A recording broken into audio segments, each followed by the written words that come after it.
Hello, my name is Steve Winter. I'm the Walter S. Gibbs Professor of Constitutional Law here at Wayne State. I joined the faculty in 2002, and I teach constitutional law in a very new course that we've introduced here called the Regulatory State. One of the things about American law, particularly over the course of the last 100 years, is how much of it has become about constitutional law and about congressional statutes and administrative agencies. The traditional law school curriculum didn't cover many of those things. Here at Wayne, we are more or less on the forefront of putting that material into the first year. It's almost no issue that doesn't involve the Constitution, whether it's criminal law, whether it's family law, whether it's the healthcare system.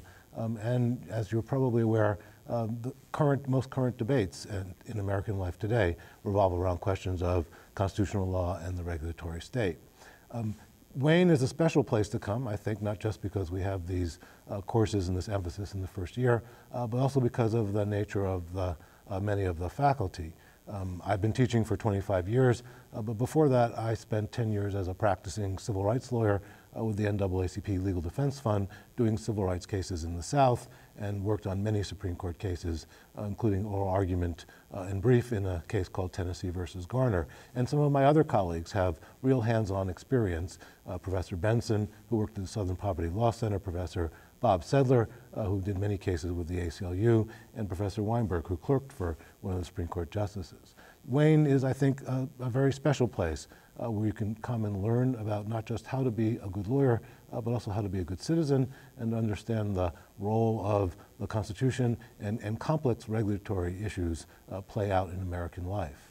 One of the interesting things that we've done in our first year curriculum, and as I mentioned, we're one of the pioneers here, and other schools are now copying us in our new regulatory state course, is introduce students to a broad array of arguments beyond the standard traditional doctrinal and legal rules, economic analysis of law, rational choice theory, teaching students how to do cost-benefit analysis, as well as learning about the limitations of those forms of argument, which increasingly have become part of the arsenal of everyday lawyers who represent businesses, who represent the consumers of businesses, who argue before courts and administrative agencies. The old tools no longer suffice in the 21st century, but here at Wayne, we're introducing the new tools to make good lawyers for the 21st century.